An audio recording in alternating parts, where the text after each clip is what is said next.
Hey, I'm John Cannell, and today on Preppy Kitchen we're making a delicious classic green bean casserole. So let's get started. I filled a large pot with water. It's well salted over high heat and coming to a boil. I also have a big bowl here with ice water so I can drop those green beans in and stop them from overcooking. Now grab 1 pound of green beans. If they're frozen, you can use them as is. If they're fresh, we need to trim them. I also have my oven preheating to 350 right now. This recipe comes together so quickly, but the nice thing is that you can make it in advance, have it hanging out in your fridge, and then bake it off when people come over. When Thanksgiving rolls around, all of my side dishes are prepped and made at least a day in advance. That way I can just bake them off when people come over and I don't have to stress out. Grab a handful, level them out so all the ends are the same distance, and give them a cut. My green beans are trimmed, my water has come to a boil. These are gonna go in for 2 to 3 minutes until they're tender and a brilliant green color. Oh, right. Green beans in. And now just 2 to 3 minutes. You want them to become more tender and bright green, but they will finish baking in the oven.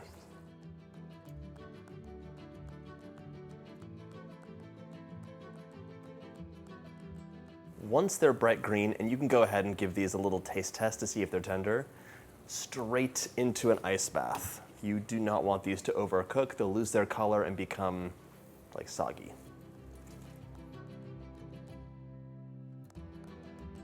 By the way, if you like my videos, go ahead and hit that subscribe button. There's 2 new recipes every single week. My green beans are gonna hang out in that ice bath for 2 minutes just to calm down. In a large bowl, I'm gonna combine a 1/4 cup of milk, 1 10.5 ounce container of cream of mushroom soup. This is the classic way to do it. If you're anti-mushroom, you can sub it out for cream of chicken or cream of celery soup. And if you love mushrooms like I do, you could grab a container of sliced mushrooms, saute them up with a little bit of butter and salt and pepper, and then mix those in. Delicious.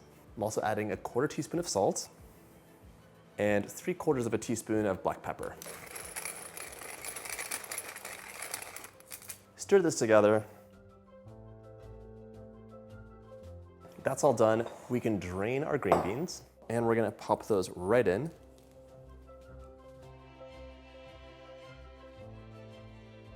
All the green beans are now in, so we can mix this together. Stir together until evenly coated. This looks great. I'm gonna grab a 1.5 quart casserole dish, but I wanna mention there are so many things you could add to this.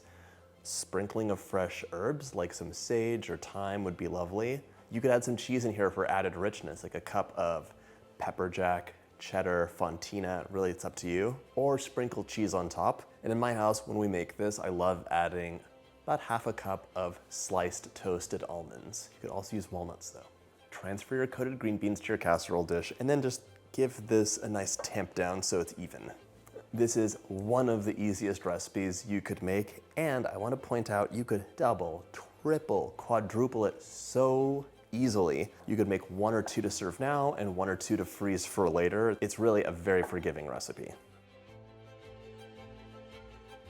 My casserole, which is not finished, is ready to go into the oven 350 for about half an hour until the edges are bubbling. Then we'll finish it up. After half an hour of baking, we're going to give these guys a stir just so they're, evenly warmed up.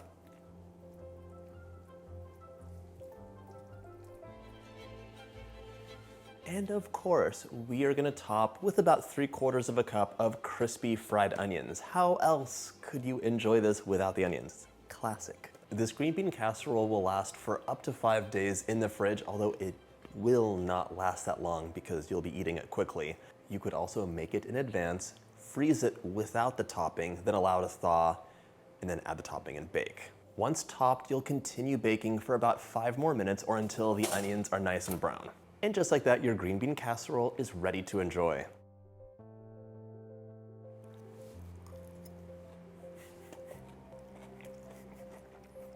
Crunchy, creamy, delicious, and just as you'd expect it.